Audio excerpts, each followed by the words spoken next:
Facebook.com/The Sports Fix. Tweet with us at The Sports Fix CLE. Email us, The Sports Fix at AOL.com. Again, Facebook.com/The Sports Fix. Tweet with us at The Sports Fix CLE.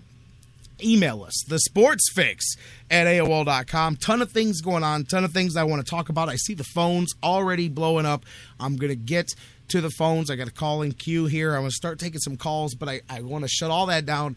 I want to slow everything down because I want to take a few minutes seriously and talk about the kind of the way the weekend ended. And then, I mean, obviously, you know, when you talk about things like this, it's so easy to look at, you know, just the sadness and just the, you know, the bad of it. But you have to use moments like what I'm going to talk about here to look at, you know, the good parts that come out of, you know, tragedies such as losing somebody young, somebody, you know, still with a whole lot of life. And I mean, for those of you that don't know where I'm going, Stuart Scott, ESPN, and I get it that even for people who he graded the wrong way, and I've got friends that I mean, trust me, over the years have talked about, you know, his style and all of that. But Stuart Scott, to me, one of the, you know, I've heard people use that phrase Mount Rushmore, but one of the guys, and I guess it depends on your age, where you would see this. But see, I grew up,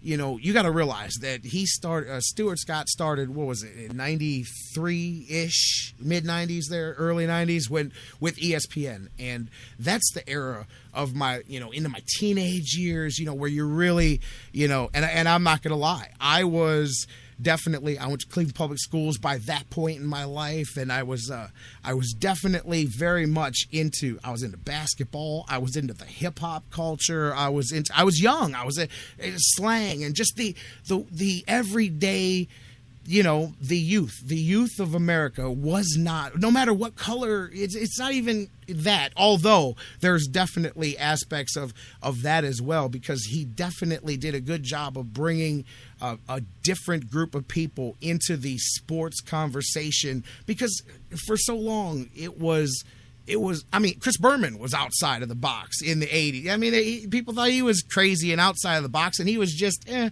little bit wacky, you know? But, I mean, it was a lot of cookie-cutter stuff. It was a lot of, you know, three-piece suit. It was a lot of, this is how we do it. This is how we've always done it. And, you know, I remember, especially, like I said, in those mid-90s, getting up, waiting to go to high school and being up early in the morning, catching those early AM where they'd have Sports Center on loop. You know, it'd be like a 30-minute episode, and then it would just replay. So if you sat there for an hour or an hour and a half, you'd end up seeing the same replays, you know, 3 times over. You could do Sports Center. If you watched it for an hour straight, you could repeat it off the top of your head, you know. But anyways, that's the era that I grew up in, and that was when Stuart Scott kind of took center stage and began his career. And so I was definitely, if you listen to the Sports Fix, if you listen to this show, or if you've heard me not just here in any of my broadcasting or even my pro wrestling promos when I cut interviews for the different things that I do, there's different aspects that you can definitely tell the era of sports commentary that I grew up on. You can tell, I think, I can see it, I don't know if you can, the Stuart Scott influence as far as throwing in the pop culture references or the urban culture references and song titles and just wacky off the wall stuff, you know, in the middle of calling a game, and there's a dunk and you go, man, holler at a player when you see him in the streets, and you just keep going, and just, you know, that kind of thing. So it has to be with age. I know that's part of it. Like, I was in the wheelhouse of the kids coming up through the era where he was coming up. And so, you know, and I definitely can equate, you got to realize too, you're talking mid 90s to late 90s. That's the heyday of the NBA to a lot of people too, as far as the peak of things, where Michael Jordan and the Bulls, and it was that circus era, and, you know, all of that stuff, man. And before you hit it, and then you got into the different things with the strikes and the lockouts and all of that stuff, and the game changed, the dollar amounts changed, but I think a lot of people would say from the glory days of, like, say, the late 80s with the, with the Celtics and the Lakers and all of those Pistons and guys coming up, I think the peak of a lot of that stuff until you got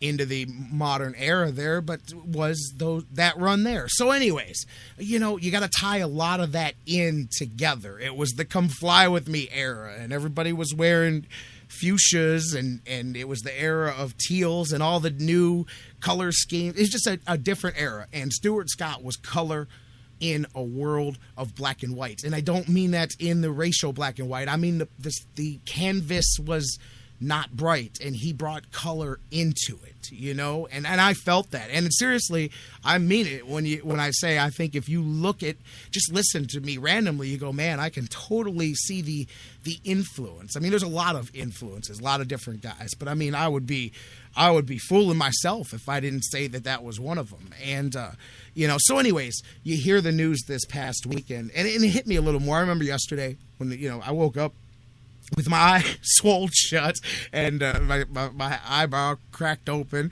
and I woke up to that on the TV. I had ESPN on, and it was right at the time that Hannah Storm made the first announcement. I think it was early in the morning, 9-ish, 10, something like whatever time it was. And that was actually what woke me up. So I sat there and I watched the ESPN2 feed for about an hour while they were doing a lot of great tributes. There was people calling in. Hannah Storm. I mean, I'll tell you what. I'm in broadcasting, and I remember the weekend that we lost Kevin Welsh, and we did a show for him. I mean, it was one of the most emotional nights of my life. We're on the air. We're crying. Callers are calling in, getting us going. It was very, very, very emotional, and I just remember gutting it through that night. It was very tough, man, and you do what you got to do. Look, no, I'm not asking for a Purple Heart, man. I'm just saying I know from experience how things like that can be, and I've done wrestling events that were tributes to guys who had passed. I know in various being public and then still having personal feelings, it's tough. And I'll tell you, watching not just Hannah Storm, but if you flip over at NFL, you see Rich Eisen. Rich Eisen, by the way, I'll tell you what, man, that's how you honor your boy, is the way Rich Eisen did yesterday. Not just what he said on the Game Day show when he just stopped the show and talked about his relationship with Stuart Scott. But if you guys saw it, and if you didn't, it's going around the internet. It was pretty cool when they did the highlights after the games for Indy and Cincy. Rich Eisen did his highlight package as Stuart Scott in such a cool way. He dropped all of the catchphrases and the euphemisms, and you could tell it was a cathartic kind of it was how he was dealing with it and how he was honoring his friend. But I got to tell you, it was pretty cool stuff to me. And I'll tell you, I hope somebody like that runs around and says, give it up one time. Well, I don't know. Maybe not. Just let me go. But, regardless, it was good stuff. It was very cool. But the emotion on their faces, as you could see, so many people that worked with them, because that's the thing. I'm sitting here and I'm waxing on and on about as a viewer, watching him as a broadcaster, and then looking at it from that light, man, there was so much more to Stuart Scott than that. I've talked to people in this business who knew him personally, who have gotten to know him, interact with him, all different things. And man, and you could hear it. I mean, just an incredible person in his life and in his fight. Think about this. I think back, if you know me and if you've listened to the show, I lost my dad a few years ago from cancer, and it was so fast. I mean, literally so fast. One round of chemo holds him up, the second one, and it's all over. And a few weeks later, you're going, what in the world happened? And think about it. It was like 7 years. I remember it was after that Monday Night Football game, and it's one of those, we hear it all the time. Like you hear it now with guys. You hear with the Barry and the Chiefs. You get that announcement the next day. So-and-so had a test, found a mass or a tumor or whatever, and they respect your privacy while they deal with it. And then things go from there. But next thing you know, Stuart Scott dealt with it. He was back on TV, and he relapsed with it not once but twice, or reoccurrence of it, and just kept fighting, and it's still on TV. And so many people, I don't think, realized it in front of the camera, what he was going through behind the camera just to be able to be in front of the camera. Yesterday, a lot of the tributes were explaining that. Sage Steele did a great job, and Hannah Storm, and a couple of other people explaining what people didn't see in front of the camera, what he was going through just to be able to perform. But, just the great stories that you heard, and of course, his family, most of all. And I was listening to Michael Wilbon talk yesterday about that, and how, some of the lessons, the things that he told, that Stuart Scott told him about being a dad, and all the things that were important. And I think about my life, and I'm not saying that I'm not against going out and having a good time when I'm on the road from time to time, but man, life is so much different. Once you had kids, and you all of a sudden getting home in time to be there in the morning instead of hanging out with the boys all night, and then, sleeping during the day, like, it's not as important anymore. But anyways, that kind of stuff. And he really did. He lived his life for his kids, and that last speech. But I just think I know how hard it is to fight. My dad was a fighting guy. I mean, and look at how quickly cancer tore through my dad. And people like him all the time. Not just him. We all deal with it. And, man, 7 years to beat it not once but twice, and then fight it that long, man. And just it speaks to the character of the man. And it's just a sad thing yesterday. Even when it's cancer and you know what the end is always going to be, it still sucks, especially when a guy fought that long, because for a while there it allows you to go, hey, he's going to beat that thing, and then it's almost twice as cruel, man. But I remember that speech at the ESPYs a few months ago, and it'll live in history along with Jimmy V, and his speech years back. The same thing, the two of them, same platform, decades apart from each other, man. And you fight, man. It's how you live. It's not anything else, man. It's what you do. And man, did he do it. That is for sure.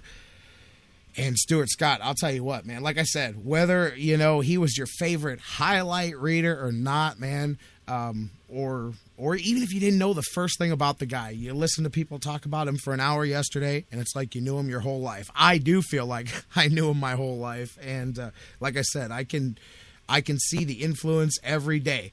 Little bit here, little bit there, directly from Stu Scott in what I do. So I know, and I'm just one of, I'm sure, the thousands and thousands and thousands of cats just like me, and you'll see more of them coming as more guys from my generation are filling the airwaves in this next era of sports talk. You'll hear plenty more of that influence, and absolutely cool as the other side of the pillow. And you know what? On top of that, guys, I know we've gone long with this opening segment, but we've got a lot to get into. He wasn't the only person to pass away this past weekend, and I know this one much less reported and talked about than Stuart Scott, but Hank Peters, Indians fans. Hank Peters passed away.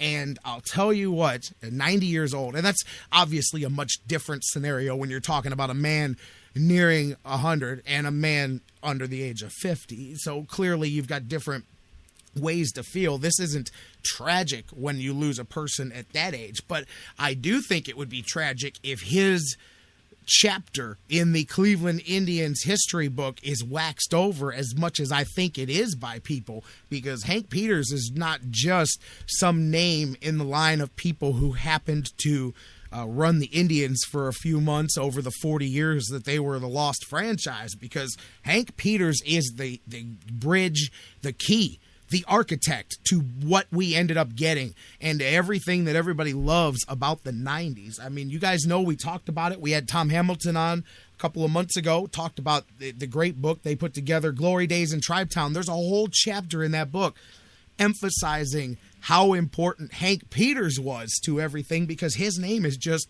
really forgotten. First off, I mean, the main reason is because he's the guy that actually hired not only John Hart and brought him over from the Baltimore organization, and John Hart had no interest or inclination in front office stuff and being a general manager. He was still trying to be a manager on the field.